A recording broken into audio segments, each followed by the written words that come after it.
Diaspora Igbo frown at FG's posture on Ipob.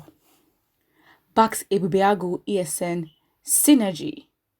Diaspora Igbo group, the Igbo World Assembly (IWA), has condemned the federal government position on labeling Ipob as a terrorist organization, while urging Igbo town unions vigilance groups, including Ebubeagụ and Eastern Security Network, to work together for the security of the Igbo communities. IWA, in a statement at the weekend jointly signed by its chairman, Dr. Nwachukwu Anakwenze, Vice Chairman Christian Onwora, and Secretary General Oliver Onwako, noted with dismay that the government may have spared herdsmen that are the real killers, murderers, kidnappers, and rapists. These Fulani herdsmen terrorists, who are the real terrorists, are treated with kids' gloves by the government while turning around to hound Ipob members who, as far as we are concerned, are not terrorists but are freedom fighters agitating for a better deal for their people. Expressing discomfort at the worsening security situation in the southeast and Nigeria, the group urged all towns in Igbo communities to set up a vigorous and robust vigilantes outfit to guard every part of the state. We support civil defense in every part of Igbo land and in anticipation of nefarious activities in their respective areas of concerns, the statement added. Urging Igbo to apply old-school diplomacy that is deep-rooted in synergy and flexibility, collaboration and dialogue, Iwa noted that it was time for diversification of strategies that would allow for multiple options at all times.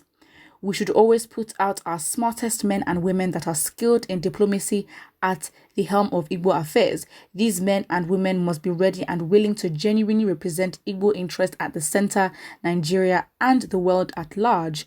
We need a wealth of knowledge in understanding of diplomacy and alliance building for the people of the Southeast to form coalitions and alliances with the people of the Southwest, South-South, Middle Belt regions, and others. Because the Great Zik and Awo alliance did not work well in the past does not mean that Igbos and the Yorubas cannot achieve this alliance today. We need each other for the Yorubas and Igbos to survive in our journeys to justice. In politics, there is no permanent enemy or permanent friends, only permanent interests. Iwa explained. Very good. According to IWA, the Igbo extraction needs multiple options at all times with one common Igbo agenda that is tied to one Ohaneze Indigbo perspective. We need a Nigeria where measured autonomy and self-determination is front, back, and center. Ohaneze Indigbo should continue with a refocused push for restructuring Nigeria into an independent regional system, allowing freedom fighters such as Ipob to continue their Biafran struggle in the same fashion that the Oduduwa group is struggling for Oduduwa Republic, independent of other mushroom groups within their struggle, Iwa explained, noting that Igbos need to work with the youths while avoiding unnecessary infighting. Iwa believed that for Ohaneze Indigbo to have enhanced viability and true freedom to broker the Igbo agenda, their funding should come directly from Indigbo from across the globe and not from governments. Igbo youths have been taken for granted for years, especially in the underdeveloped and less privileged areas. Coincidentally, the future of Indigbo advancement in terms of economic, social education, cultural innovation, and technologies are in their hands. The youths, therefore, must be at the center of the proverbial Igbo agenda. Our agenda is for youth in turn must start with character education, remolding our youth for future ethical leadership as the workforce and leadership of the future with vocational traits and skills acquisition, the cornerstone for self-sufficiency, Iwa said in the statement. According to Iwa, it is high time Igbo leaders lobby politicians, congressmen and women, governments in every country and international world body, African Union, United Nations, European Union, everywhere that matters about Igbo interests and the plight of Indigbo in Nigeria.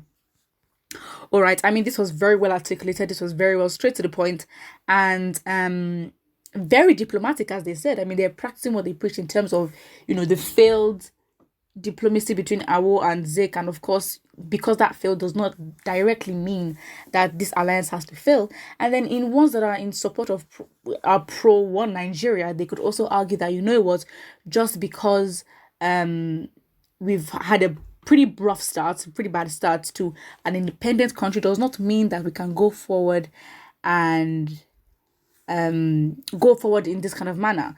So yeah, it is absolutely exact, accurate. I mean, this is just a well-filled, well-communicated statement.